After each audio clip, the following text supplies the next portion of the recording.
that Brother Ken had brought up that he wanted to have for our memory verses for this year. And I have done a little more translation in the book of 1 Corinthians, so I was prepared to continue our trek. Okay, now, for the disclaimer.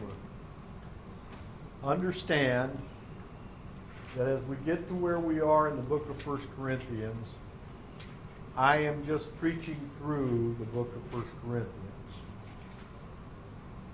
Don't blame any of this on me. I didn't write it. Okay? And here's the thing. When I first came to Remembrance, I guess it must be not close to 10 years now. I don't know. Eight. I've been gone for 7, so. Yeah, it's been a while. How about that? So, when I first came to Remembrance, Holly's mother, often at the business meetings,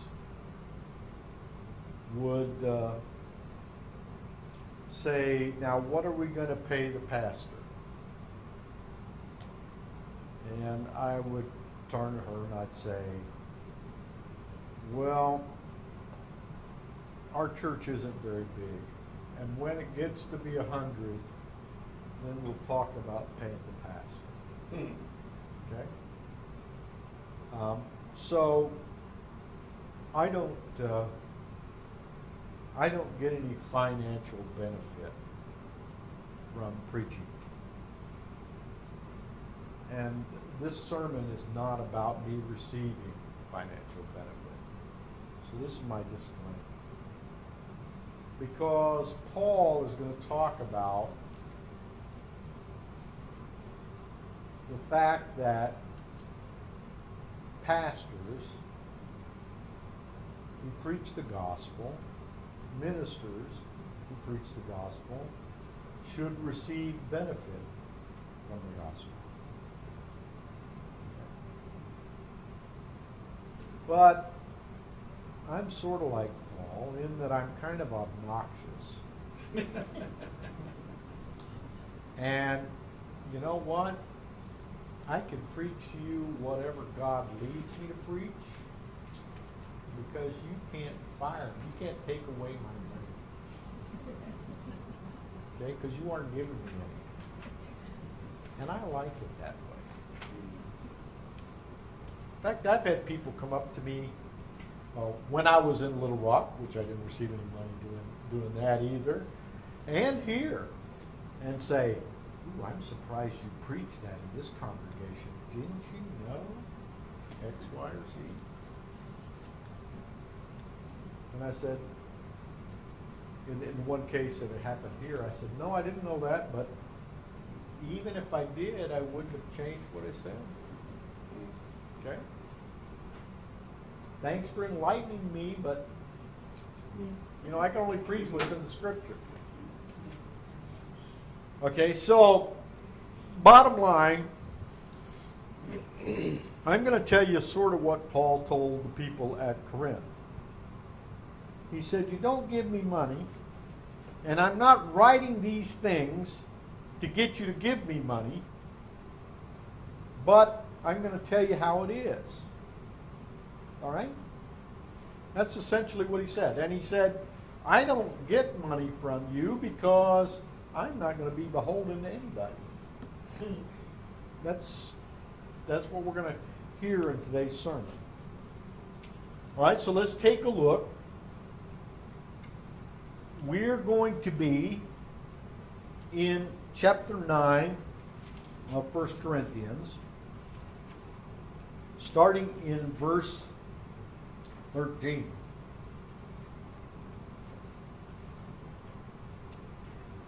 Do you not know that they which minister about the holy things live of the things in the temple? And they that wait at the altar are partakers with the altar? Even so hath the Lord ordained that they which preach the gospel should live of the gospel. But I have used none of these things, neither have I written these things that you should do, that it should be done unto me. For it were better for me to die than any man should make my glorying void. For though I preach the gospel, I have nothing to glory of, for necessity is laid upon me. Yea, woe unto me if I preach not the gospel. For if I do this willingly, I have a reward. But if against my will, a dispensation of the gospel is committed unto me. What is my reward then? Verily, that when I preach the gospel, I make the gospel of Christ without charge, that I abuse not my power in the gospel. For though I be free of all men, from all men, yet have I made myself a servant to all, that I might gain the more. Okay. Verses 13 and 14. I've called this section the right of the minister to live from the gospel. Okay. Paul begins this section with two questions. First question, those that minister about the holy things, don't they live of the things of the temple? All right. His second question is, they that wait on the altar, aren't they partakers with the altar?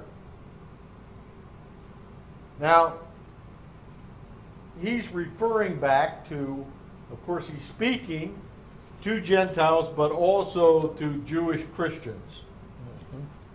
And in Corinth, specifically. And he is referring back to the Old Testament practices to make a point, to illustrate. We're going to talk about those two illustrations. The first one is the fact that God provided the tithe. Okay? Now he called aside essentially the Levites. And the Levites were one of the 12 tribes of Israel, but they had no portion or inheritance among the tribes. They didn't have land. When they moved into the land of Israel, they didn't have land that was associated to them. How did they live? How did they support themselves? Yeah, they had some cities within other people's land, okay? But mainly the way they supported themselves was through the tithes and offerings. The tithes and offerings. Okay? So they received the tithe, and that essentially is what funded the Levites and what they did. Now, what did the Levites do? Well, they served in the temple, yes. Certain groups of the Levites wrapped up the temple things and carried them around, for example. Other parts of them carried the, when they made the tabernacle, they carried the fence area of that tabernacle.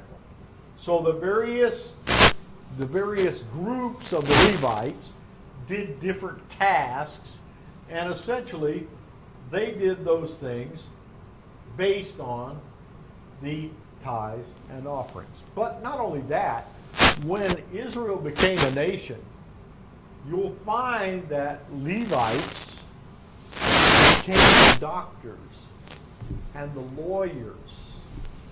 They provided services to the people throughout the country, and essentially the only pay they got, or the only remediation for that work, was the fact that they got part of the tithe and offering.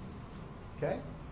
But Paul's example is they which minister to the things of the temple, guess what? They live off of the things that were given to the temple. Okay? All right, his second example is they that wait on the altar, aren't they partakers of the altar? Well, here's the point about that. Aaron and his sons, specifically I'm thinking of Numbers, I think chapter 18, were given certain portions of the sacrifices offered on the altar. It was theirs. Now the only sacrifice they really didn't get part of was the whole burnt offering. You know? They'd put the whole cow up there and the whole cow would get turned to charcoal, essentially. Okay? Now, that was the whole burnt offering.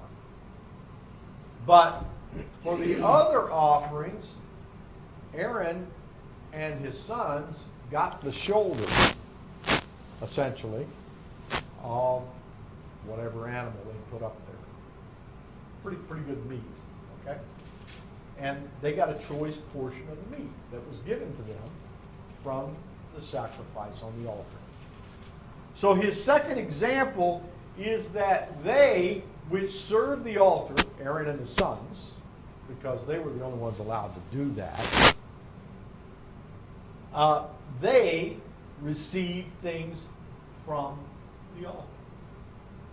Okay. Not only were they Levites, because they were Levites as well, but they received this special blessing of the things of the altar. Now God had provided through the tithe and offering system to the Levites and to Aaron from the special part of the blessing. Paul, in general terms, lays out these illustrations so that he can make a point. All right, what's his point? Those that minister should receive, some benefit off of the ministry they provide. Very simple. All right, his point is found in verse 14. Robertson, in Word Pictures, notes that Paul was familiar with Christ's commands to the 12 when he sent them out in Matthew 10:10, and his instructions to the 70 when he sent them out in Luke chapter 10, verse 7. In these passages, he tells them not to provide for their own needs, but to have those needs provided by the people to whom they were ministering. Let's take a quick look at these two passages. Matthew 10:10. Nor script, now this is to the 12. He tells them, don't take money for your journey, neither two coats, neither shoes, nor yet staves, for the workman is worthy of his meat. So he's telling the 12 when he sends them out, you're to live off of whatever you receive while you're going out and doing this ministry. Okay? Then he says to the 70 in Luke 10:7, and in the same house remain, of course he tells them to go to the house when they enter into a city, to go into the house. He says, and in the same house remain, eating and drinking such things as they give, for the laborer is worthy of his hire. Go not from house to house. So the 70 were to live off the goodness of a family that they would go live with while they were preaching in a certain area.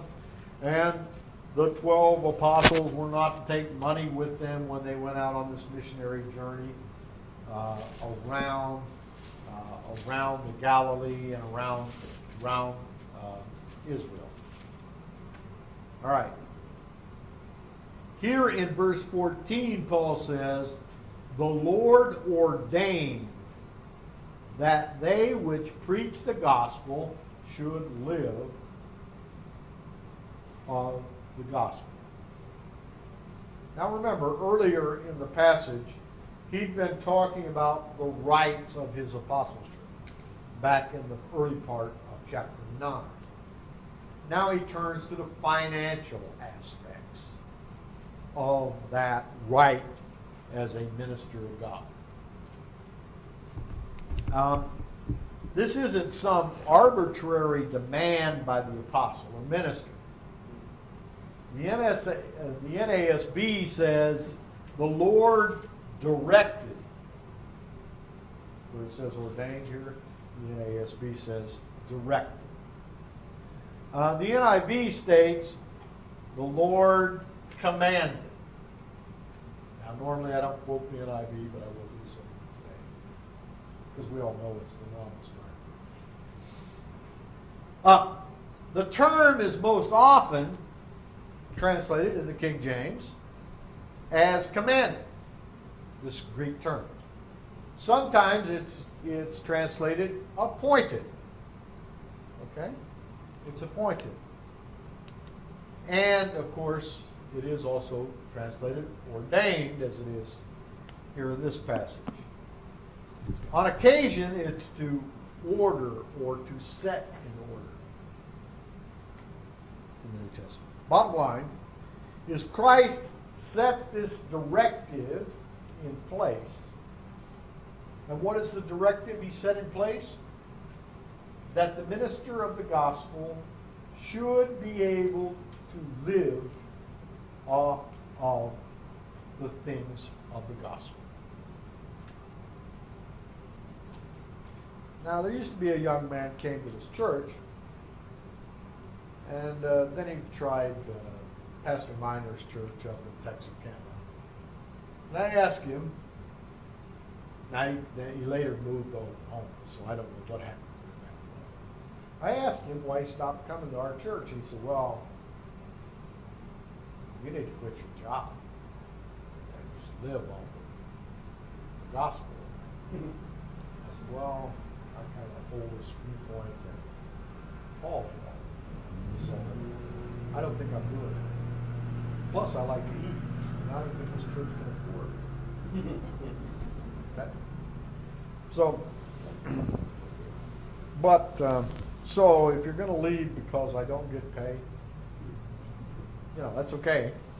But understand, Paul didn't do it either, so I'm in good company. How about that? All right. Bottom line is Christ had set a directive out specifically that the minister of the gospel should be supported by those to whom he ministers to. Bottom line.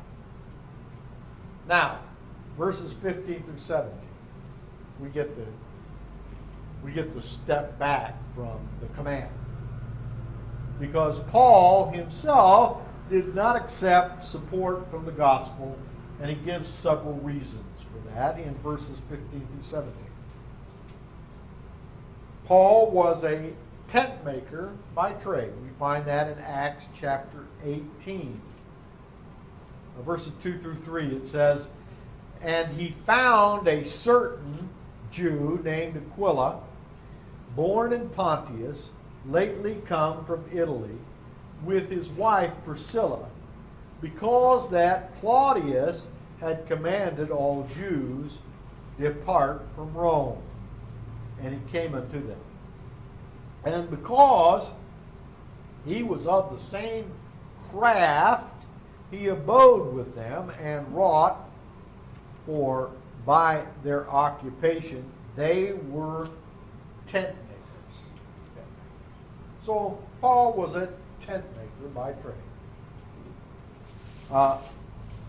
Now, chapter 18 is chapter 18 of the book of Acts is where Paul begins his ministry in Corinth. So this is specifically significant to the story of Corinth. Paul was a tent maker, and he plied that trade while he was in Corinth. All right. Now there is some discussion what this tent making is. Some people think it has to do with the prayer shawls of the Jews, because they were sort of like a tent. But I personally think it was probably making tents for the Bedouins or the people that traveled around following the herds and actually needed portable housing. So I think it was a tent maker by trade of that kind of tent. In Acts chapter 20, verse 33 through 35, Paul notes, I have coveted no man's silver or gold or apparel. Yea, yourselves know that these hands have ministered, these hands, speaking of his own, have ministered unto my necessities, and to them that were with me. I have showed you all things, how that by laboring you ought to support the weak, and to remember the words of the Lord Jesus, how he said, it is more blessed to give than to receive. Now, it's believed during his year and a half of ministry in Corinth, because that's how long it was, 18 months, that sometime during that ministry, well, it is believed that during that time he didn't accept any money from the Corinthians, first of all. Okay? But it's believed that sometime during that time he labored much of that time with his own hands, being a tent maker and doing other things. He also at some point started to receive monies from other churches, which he used during the time he was ministering to the Corinthians. So he did receive some money from the gospel that he preached in other churches so that he could minister in Corinth. It says specifically, Paul speaks of his support with regarding to the Corinthian church. In 2 Corinthians chapter 11, verse 8, he says, I robbed other churches, taking wages of them to do you service. So Paul was a better preacher than me. At least he did good enough service that somebody supported him so that he could preach to the Corinthians. Me, nobody's ever paid me. So. And I guess I'm not good enough. I have such small churches than me. Anyway, and I've never hit that goal of 100 people. And when I do hit it, well, watch out. Okay, Paul gives his main reason for not receiving support from the Corinthian church in verse 15. But I have used none of these things, speaking of money, support, neither have I written these things that it should be done so to me, for it were better for me to die than any man should make my glory void. First of all, he says, I haven't taken anything from you, even though it's not right. Okay? Second, he notes that his current teaching on support of the ministry was not to be taken as an excuse to get money. In other words, I'm not using this to get money. I'm just preaching it to you. And that's sort of where we're at today. Okay? In the last part of this verse, he notes that he doesn't want support to get in the way of his executing the office he has been given. He doesn't want any man to claim that he's a hireling. Okay? You guys didn't pay me. You can't tell me what to say. Right? no man should make my glorying void. Here's the point. Paul says, nobody can claim that I preached what they wanted me to preach because I was paying them money. Okay? I preach what God gave me to preach, no matter what. Okay? And if you don't like it, tough many coppers. I don't think people know what many coppers are. That illustration kind of is. All right. His stand gave him independence from them. Paul continues in verses 16 and 17 to give reasons why he's not taking support from them. First, he states that he had been called to preach, that it was his purpose to preach. I remember my ordination service, Southwest Association. Probably most of y'all don't remember that. Most of y'all weren't there. Some of you were there. But some of you might remember Tom Hart. Okay, Tom Hart was the pastor in Memphis. And by the way, my ordination service was probably the longest ordination service that's ever happened because I had to deal with some pretty rough questions. Some of my stances were. Because as you might have noticed, I don't always hold the same view as most Seventh-day Baptists. So I had to answer a lot of questions. So anyway, I'm standing there, and Tom Hart kept asking me over and over again, well, why do you want to preach? Why do you think you're called in a ministry? Why do you want to preach? And I kept answering, woe unto me if I preach not the gospel. Quoting this passage, right? Woe unto me if I preach not the gospel. Paul was saying, and this is what the NASB says here. Paul was saying, I am compelled to preach the gospel. You can't pay me enough to preach the gospel.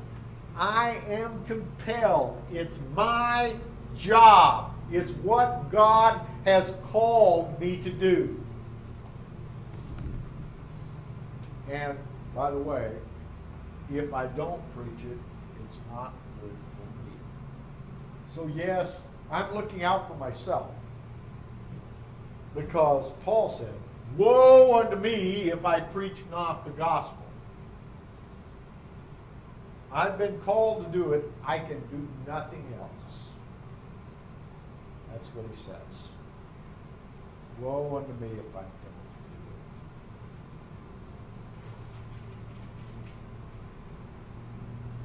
it. The reason he preached and did not receive money from them was he didn't preach for money. No, I'm not holding up a sign that says we'll preach for free. He wasn't like our modern politicians who use their public speaking events as a means to raise money. He didn't have the Clinton, or he didn't have the Paul Foundation. Okay. Paul's purpose, Paul's compulsion, was to preach the gospel because that was the mission he was given to do, not to build up his financial resources.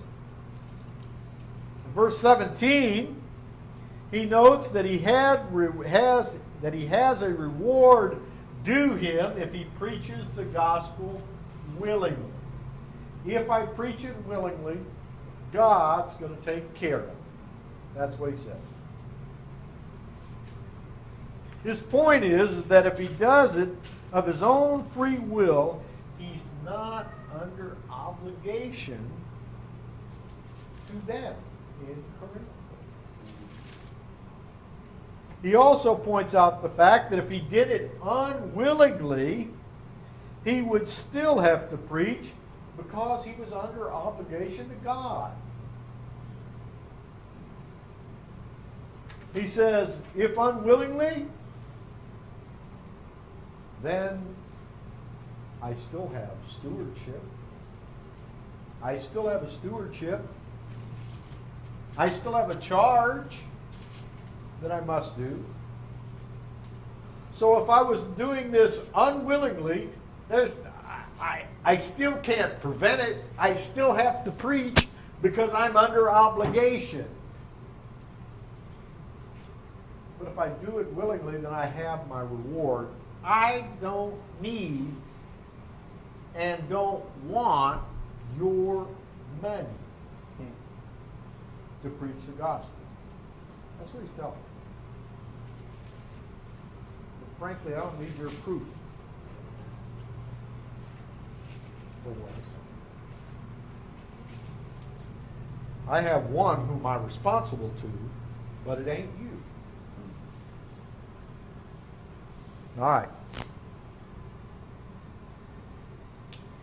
In verses 18 and 19, we have two more reasons he does not receive money or receive a salary for preaching the gospel. In verse 18, he notes that he does not preach the gospel for money because, he says, that I abuse not my power in the gospel. You know how there are some people who draw a distinction between clergy and laity. And they use that because they got their nice little tight robe and their collar and whatever to lord it over people. Paul didn't do that.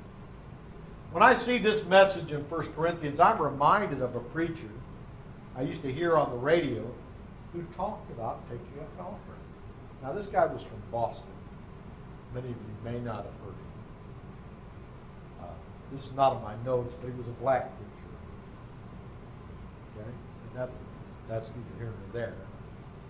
But this fella would say that God doesn't want to hear change hitting the offering plate. God would rather hear folding money hitting the offering.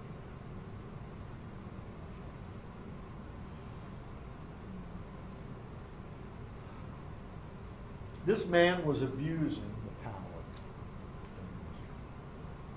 I'm also reminded, so I keep this so people understand that I'm not just talking about black preachers. There was a white preacher here in Dallas, Texas, that used to have the mail for his ministry delivered to the post office.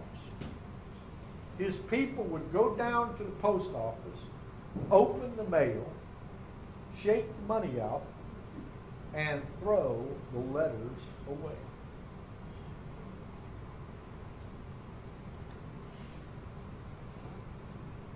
And occasionally he'd send out little bags of sand or oil, whatever it was. Sold pieces of his white shirts that were super high dollar shirts when they started to fray a little bit or something. He'd cut them up in small pieces and send them out as prayer claws for money. Okay? Now, you know who I'm talking about? Doesn't matter. I know Cindy does. She's over there.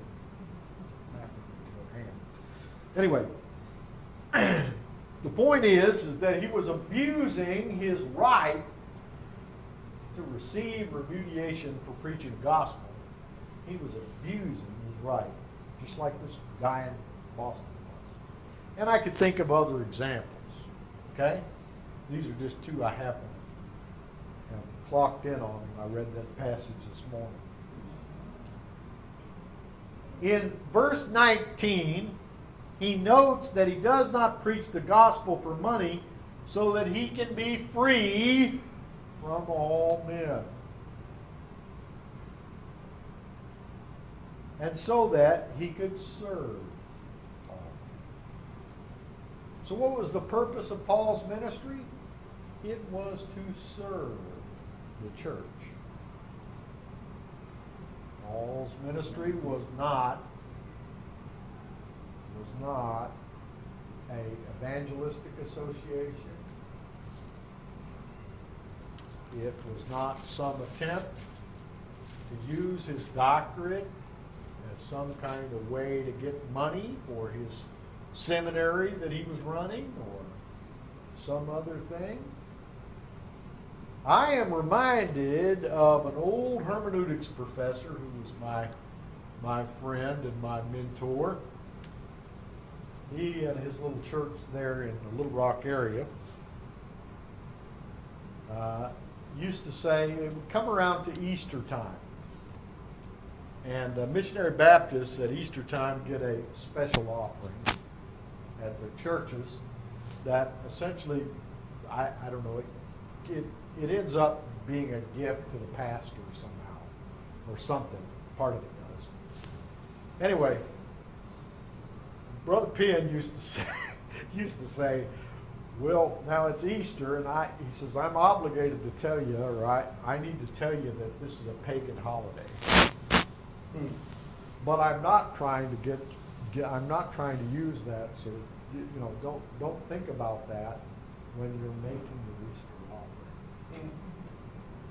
So Brother Penn was not trying to get money by his preaching. And in a way, he was using that little comment to try and make sure that the church knew the truth, even though they probably weren't going to practice it. Okay? He wanted them to know it, that he wasn't in it for the money. Okay? And Paul, in essence, is saying that here. He says, I'm not in it for the money, and by the way, I don't preach to be beholden to men for their money and their support.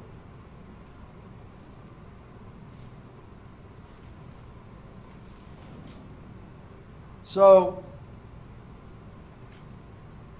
my Brother Penn was preaching, I noted here, to preach the gospel, just as Paul did,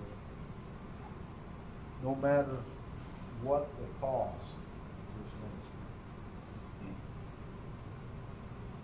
This is not to be beholden to anyone. When your salary depends on others, you have a tendency to modify what you might say, you might. Paul is saying he didn't want to be obligated. Sometimes you have to preach about problems you know someone has in the church. It's like I wasn't going to preach about salaries today. I didn't want to, but guess what? It's in the Bible, and I ran into that verse, so I got to preach it. Paul, and sometimes these problems are much more significant than whether or not you give me support, because you don't give me. But guess what? If I run into that problem in the passage, I got to preach it whether you like it or not. That's what it is. Paul is saying he could do so, preach, without fear of retribution, because he wasn't beholden. Now, in conclusion, the message of today's sermon is very simple. I'm going to give it to you in a nutshell. The churches should support the ministers of the gospel. That's the message. That's Paul's point. I have seen Seventh-day Baptist churches who have taken advantage of their pastors. I've mentioned this in other sermons. Who, when they could afford to support a pastor, have not done so. My purpose today is not to get a salary from this church. I preach, like Paul, because I'm under compulsion to do so. Woe unto me if I preach not the gospel. I guess if I didn't have y'all to preach to, I'd preach to rocks, and trees, and whoever might listen. What I do want to admonish you from this sermon is this. This church does have a mission. It has a mission to North Texas and to Fort Worth, specifically. And the ministry it has in Fort Worth and greater North Texas must be supported.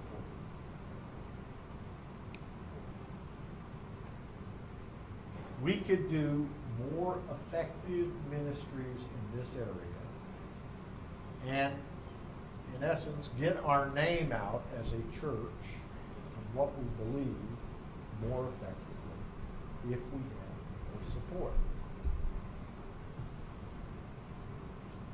You are under obligation to support that mission.